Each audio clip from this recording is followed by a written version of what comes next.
शिखा और प्रज्ञा मंदिर में खाना बनाने का अरेंजमेंट देख रही थी। मंदिर की साइड में एक छोटा अच्छा सा खाना बनाने घर था। वह एक किचन और एक कमरा जैसा छोटा सा घर था। शिखा और प्रज्ञा काम ही कर रही थी कि वहां पर ईशान आ जाता है और पंडित जी से बात करने लगता है। तभी पंडित जी कहते वह दोनों उधर खाना बना रहे हैं, आप चाहे तो जाकर देख सकते हैं। बेटा जी, पंडित जी में जाकर देखा हूँ, ये कहकर ईशान और बॉडीगार्ड आप चले जाते हैं। जहाँ प्रज्ञा और शिखा खाना बना रही थी वहां जाकर देखता है कि दो लड़कियां खाना बना रही थी और उनके साथ दो तीन नौकर थे जो उनकी मदद कर रहे थे। इसने जब वह दो लड़कियों को देखा तो उनके चेहरे को देखकर ऐसा नहीं लगा कि वह कुछ गलत काम करने की इरादे से आए हैं।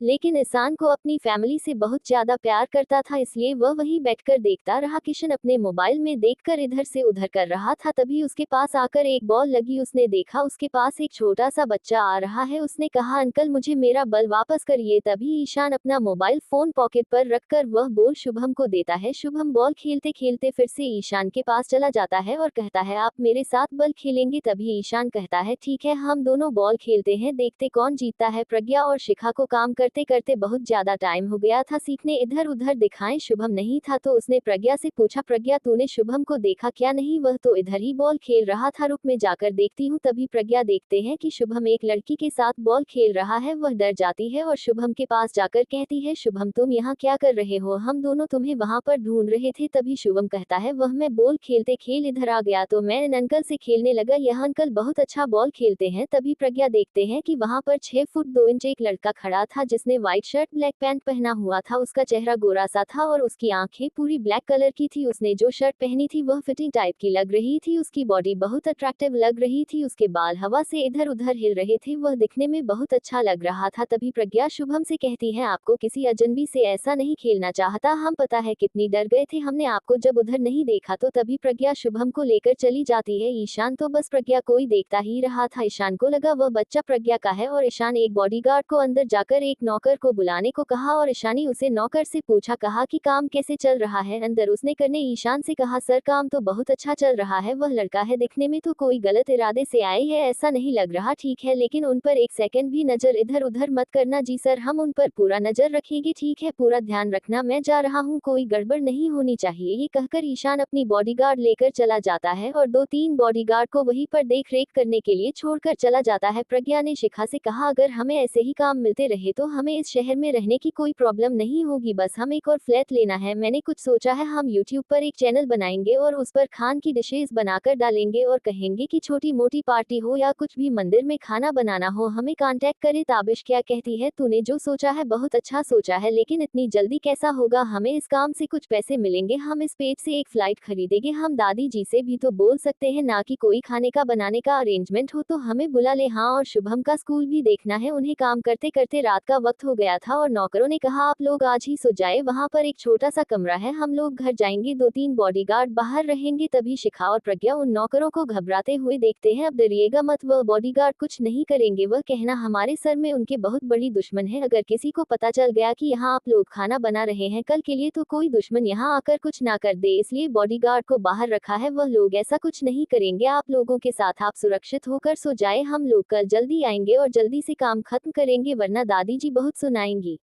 ये कहकर वह नौकर लोग चले जाते हैं और शिखा प्रज्ञा कमरे में जाकर फ्रेश होकर इधर उधर देखते हैं, उन्हें सोने का बेड दिख जाता है तो वह लोग वहीं पर सो जाते हैं। इधर दूसरी तरफ इवान एक पार्टी में था जहां पर वह नशे में चूर होकर डांस कर रहा था। एक बॉडीगार्ड ईशान को कॉल करके कहता है कि बस छोटी बस यहाँ पर है, क्या करना है ही नहीं, हमसे मनी नहीं रहे, प्लीज आप आ जाए। ताबिशन कहता, ये किस दिन मुझे मरवाए पापा के हाथों से, ठीक है रुको मैं आ रहा हूँ। ये कहकर ईशान जल्दी से दीवान के पास चला जाता है और एवं को फांसी लेकर आता है और कहता है, इस बार यह क्या बना रखे तुमने अपना, मैं जितना भी समझो तुम्हें मेरी बात कभी समझ में नहीं आएगी ना। सॉरी भाई, मैं कोशिश कर रहा हूँ लेकिन मुझे नहीं हो रहा है, मैं क्या करूँ भाई। तब तक ईशान ईमान को गाड़ी में बैठ चुका था और वह जल्दी जल्दी में मेंशन जाने लगे। रास्ते में ईवान बकबक करके ईशान को परेशान कर देता है, वह नशे में था इसलिए उसे कुछ नहीं पता था, इसलिए उसने मिस रंगोली के बारे में सब कुछ बता दिया। ये सुनकर किसको झटका लगा कि यह कोई लड़की के पीछे भाग रहा है, अगर वह लड़की से मिल जाए तो शायद ईवान सुधर जाए। वह लोग बातें करते करते मेंशन तक चले जाते हैं। अब ईशान को डर लग रहा था कि वह ईवान को कैसे लेकर जाएगा, अगर उसे इस हालत में पापा देख लेते तो उसे बहुत सुनेंगे, इसलिए उसने पहले अपनी छोटी बहन को कॉल करके कहा, ईशा पापा कहाँ है? पापा तो स्टडी रूम में कुछ काम कर रहे हैं, क्या हुआ भाई, अब क्यों पूछ रहे हैं? तभी ईशान कहता है, तू जाकर स्टडी रूम में कुछ देर पापा से बात कर, इवान को मैं लेकर आता हूँ, वह नशे में है। अगर पापा ने इवान को इस हालात में देख लिया तो वह बहुत सुनाएंगे, इसलिए 10-15 मिनट तक पापा से कुछ बात करते रहे, तब तक मैं इवान को रूम तक छोड़कर आ जाऊंगा। भाई कुछ और हो तो वह बताए कि पापा के पास नहीं जाऊंगी, अगर पापा को कुछ पता चला ना तो वह मुझे वहीं पर 2-3 चाहते तो जरूर लगाएंगे। तभी ईशान कहता है, छोटी मुझे बताएं, तुझे बाबा कुछ नहीं करेंगे, इसलिए थोड़ी देर रुक जा, मेरी ईमान को घर के अंदर रूम ताकि छोड़कर आ जाऊंगा, इसलिए जल्दी से जा, मैं घर के अंदर आ चुका हूँ। ये कहकर ईशान कॉल कट कर देता है और इधर ईशा अपनी डैड की स्टडी रूम में डरते डरते जाकर कुछ बातें करने लगती है। थोड़ी देर बाद सब लोग डाइनिंग टेबल पर थे। इंद्रजीत जब इवान को डाइनिंग टेबल पर नहीं देखते तो वह पूछते हैं, आज भी वहां से घर पर नहीं आए? तभी ईशान कहता है, वह डेट खाना खाकर शुभ है, उसने कहा था कि उसके सर में थोड़ा दर्द है। हाँ सर तो दर्द हो गए, दिन भर जो पब में दिन भर पार्टी जो करनी होती है, पता नहीं कब सुधरेगा ये लड़का। तभी इंद्रजी माँ से पूछते, माँ काल की अरेंजमेंट कैसे हो रही है? तभी इंद्रजी की माँ कहती है, वह पहले जो खाना बनाने वाले थे आने वाले थे, उनकी गाड़ी खराब हो गई थी, इसलिए मंदिर में मुझे 2 लड़कियां मिली, वह लड़कियां देखने में अच्छी लगी तो मैं उनसे खाना बनवाने का ऑर्डर दे दिया। अरे हम, आप बता रही थी कि वैसे वह लड़के काम करने के लिए आई थी या कुछ और? हाँ हमने अच्छे से जांच पड़ताल की तो इनमें से कुछ नहीं मिला जैसे हमें वह गलत लगे, फिर भी माँ आप चौक ना रहे, कहीं किसी दुश्मन की चाल ना हो। हाँ इसलिए मैंने ईशान को भेजा था। ईशान क्या हुआ, वह लोग कैसे हैं? तभी ईशान को पहले वह शुभम याद आ जाता है और उसके बाद प्रज्ञा। जब वह शुभम को लेने आई थी वह एक पल प्रज्ञा क्या चेहरा देखकर मुस्कुरा देता है। फिर दादी जी पूछता है, ईशान क्या हुआ, तुम क्यों मुस्कुरा रहे हो? नहीं ऐसा कुछ नहीं देती, वह जब मैं दिन में वहां पर गया था एक छोटा बच्चा था तो मुझे क्या क्या बात कर रहा था, इसलिए वही याद करके। पढ़ाई मासूम सब बचा था, वह वैसे हो तो वह तुम्हें कैसे लगे? मतलब कुछ गलत टाइप के? नई दादी दिखने में तो ऐसा कुछ नहीं लगा, फिर भी मैंने बॉडीगार्ड से नौकरी से पूछा तो वह लोग ऐसा कोई गलत काम नहीं कर रहे थे जैसे हमें उन पर कोई साख हो, फिर भी कल तक देखते क्या होता है। हाँ कल तक उसने कहा था सबसे अच्छा खाना बनेगी।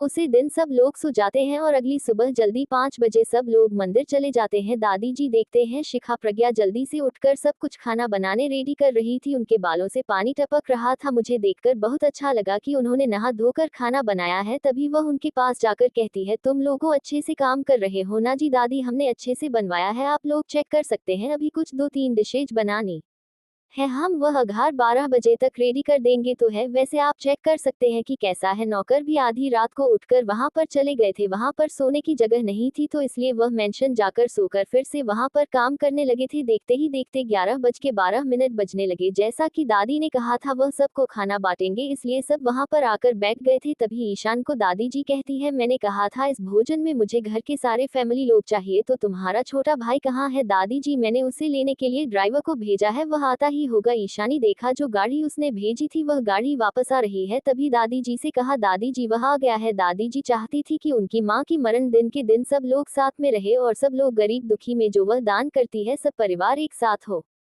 तभी इंसान लगता है कि इवान ने व्हाइट शर्ट व्हाइट पैंट पहन कर आया है। दादी जी भी इवान को देखकर बहुत खुश हो जाती है। तभी वही ईमान को देखकर कहती है, तो यहाँ आकर तूने मुझे बहुत खुश कर दिया, जीते रहे पुत्र, तू जो चाहता है वह मिले। यह अगर दादी जी ने आशीर्वाद दिया तो इवान केदार और मेरी दादी आपके लिए तुम्हें कुछ भी कर सकता हूँ। दादी एवं बात कर ही रहे थे कि वहां पर शुभम जाकर नमस्ते दादी जी कहकर दादी जी के पांव छू लेता है।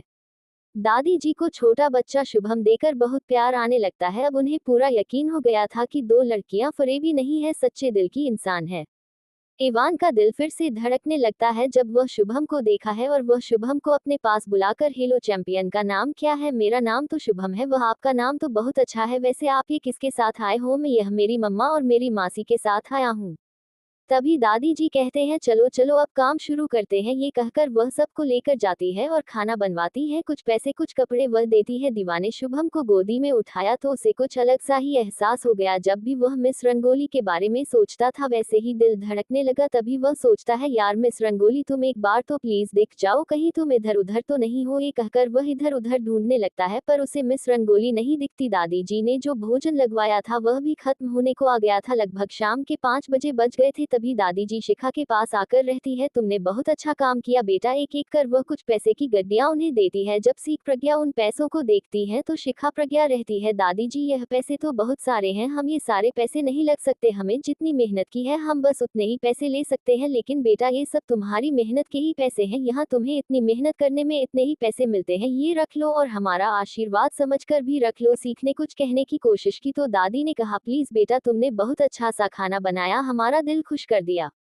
दादी हम आधे पैसे रखेंगे, अगर आप हमें कुछ देना चाहते हैं तो हमें यहाँ पर अच्छे मोहल्ले में फ्लैट दिलवा दीजिए और कहीं इधर उधर ऐसे काम आए तो हमें वह काम दिलवा दीजिएगा। हम छोटे शहर चाहिए आए, हमें ज्यादा कुछ बचता नहीं, लेकिन हमें खाना बनाना बहुत अच्छे से आता है, इसलिए हम खाना बनाने की काम ही करना चाहते हैं। आप हमारी ये दो मदद कर दीजिए, हमारे लिए यही अच्छा होगा। दादी जी यह कहकर शिकार प्रज्ञा दादी के सामने हाथ जोड़ती है। तभी दादी जी कहते हैं, अगर ऐसी बात है तो हमारे घर से थोड़ी दूर एक छोटा सा घर है, तुम लोग चाहो तो वहाँ तुम्हारी सकती हो, लेकिन आपका घर का तो रेंट बहुत ज्यादा महंगा होगा ना, आप इतनी बड़े लोग हो, तुम्हें हमें रेंट देने की कोई जरूरत नहीं है। तुम लोगों ने जो आज मेरे लिए किया है ये बहुत अच्छा काम किया है, अगर हमें आपको रेंट नहीं देना है तो हम वहाँ पर नहीं आ सकते। दादी जी हमें माफ करिएगा, हम इस शहर में कुछ बनने के लिए आए हैं, खुद मेहनत करके कुछ करना चाहते हैं, इसलिए हम फ्री में नहीं रह सकते, हमसे जितना होगा हम उतना ही आपको रेंट पर करेंगे। ठीक है बेटा ठीक है, तुम्हें जितना लगे तुम उतना ही दे देना। यह बातें दो लोग सुन रहे थे, एक को तो दिल में बहुत अच्छी लगी लेकिन एक को तो बहुत हंसी आ रही थी। वह लोग थे एक ईशान और दूसरा इवान। ईशानी मन में सोचा, ये लोग कितने अच्छे हैं, कुछ लोग होते हैं जो हमसे पैसे लूटने के बहाने ढूंढते हैं और इनमें फ्री में मिला है तो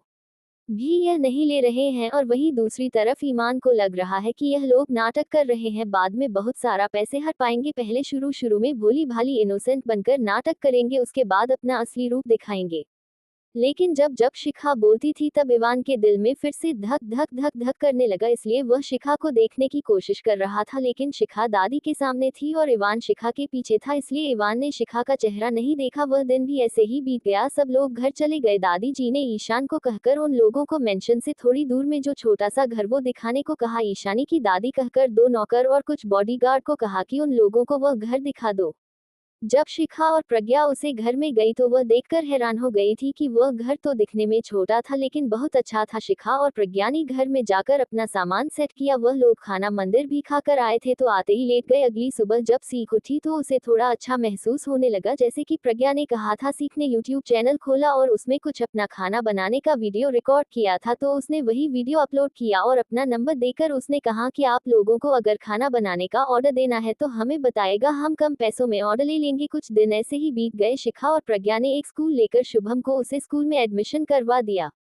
तभी शिखा के पास एक कॉल आ गया, उसने देखा कि ये दादी जी का नंबर है तो उसने कॉल रिसीव करके कहा कि नमस्ते दादी जी। कहिए। हाँ जीती रहो बेटा, वह तुमने उसे दिन खाना बनाने का काम कहा था ना जी। दादी जी कहिए ना। तभी दादी जी कहती है, मेरी एक दोस्त है, उसे अपने पोती की शादी में कुछ ब्राह्मण लोगों को शुद्ध शाकाहारी खाना बनाना है, अगर तुम चाहो तो वहाँ जाकर बना सकती हो, मैं तुम्हें एड्रेस भेज दूंगी। जी दादी बहुत बहुत शुक्रिया आपका जो आपने हमारी मदद की। अरे कोई ना बेटा, तुमने मेरे लिए क्या था इसलिए मैंने तुम्हें भी हेल्प कर दी। ने जब ये बात प्रज्ञा को बताई तो वह दोनों बहुत खुश हो गए। दादी जी ने अपनी दोस्त का एड्रेस सेंड कर दिया। एक हफ्ते बाद शादी थी तो प्रज्ञा शिखा ने वहां जाकर खाने की लिस्ट पूछी और क्या क्या बनवाना है। आंटी जी पूजा बेटा आप लोग को जो सही कर लगे वही बनाना, लेकिन शुद्ध बनाना वरना ब्राह्मण जी नाराज हो जाएंगे। आप टेंशन ना को आंटी, हम बहुत अच्छे से खाना बनाएंगे। ये कहकर वह दोनों अब घर जाने के लिए निकल गए। सीख ने देखा वहां पर एक मार्केट है तो उसने प्रज्ञा से कहा, चलना कुछ कपड़े खरीदने हैं, शुभम के लिए कपड़े लेने हैं। ठीक है, ये कहकर वह लोग जाने लगे। शिखा और प्रज्ञा रोड क्रॉस कर रही थी कि सीख ने देखा एक औरत रास्ता काटने से घबरा रही है तो सीखा ने प्रज्ञा से कहा, तू जा मैं आ रही हूँ। ये कहकर सीखा उसे औरत के पास चली गई। जैसे ही सीखा औरत को लेकर बीच रास्ते में पहुंची तब वहां एक कर रुकी। उस कार ने झट से ब्रेक मारा, तब तक सीख ने उस औरत को रोड क्रॉस करवा दिया था। शिखा को लगा उसकी गलती है, इसलिए वह गाड़ी वाले के पास जाकर ड्राइविंग सीट का शीशा नॉक किया और खोलने को कहा। ड्राइविंग सीट में बैठा हुआ लड़का शिखा को देखा तो देखा ही रहा। सीख ने कहा, आई एम सॉरी। जैसे ही आवाज ड्राइविंग सीट वाले साइड में से वो लड़का ने सुना तो उसने झट से आंखें खोली और ड्राइविंग सीट की तरफ देखने लगा। जब शिखा पलट रही थी तो उसे लड़की ने छोटी सी झलक देखी और कहने लगा, मिस रंगोली यह कहते हैं। उसने कार की दरवाजा खोलकर जैसे ही बाहर आया वह लड़की गायब हो चुकी थी। वह लड़का मिस रंगोली बोलकर इधर उधर ढूंढ रहा था। तभी ड्राइविंग सीट से वह लड़का निकलते हुए कहता है, इवान तेरा कल रात का नशा अभी उतरा नहीं है क्या? तभी वह लड़की कहता है, आरब वह लड़की अभी यही थी जो तुझसे कुछ बात करके गई थी, मैं उसे कभी भूल नहीं सकता। मेरे उसके एक छोटी छोटी सी झलक से भी मैं उसे पहचान सकता हूँ। वह लड़की यही थी, कहाँ गई? अरे वह लड़की पता नहीं कहाँ गई, मैं भी नहीं देखा। चल आजा, बैठ गाड़ी में, हमें जल्दी घर जाना है। तभी इवान कहता है वह लड़की में आंखों के सामने थी, फिर से गायब हो गई है, छोड़, फिर कभी मिल जाएगी। यह कहकर वह दोनों घर के लिए निकल जाते हैं। टाइम बीत रहा था शिकार प्रज्ञा को मुंबई शहर आए हुए लगभग 3 महीने जितना हो गया था। वह लोग बहुत खुश थे अपनी जिंदगी में, क्योंकि उन्हें छोटे मोटे प्रोग्राम के लिए कभी कभी खाना बनाने का काम मिल जाता था। शिखा और प्रज्ञा छोटे गांव से थी तो उनका खर्चा ज्यादा नहीं होता था, इसलिए वह लोग अपना पैसा बचा कर रखते। इन लोगों को पता नहीं था आगे उनके साथ क्या होने वाला है। एक दिन दादी जी ने शिखा को कॉल करके कहा कि आज मेरी बहू का जन्मदिन है, अगर कुछ खाना बनवा दो तो बहुत अच्छा लगेगा।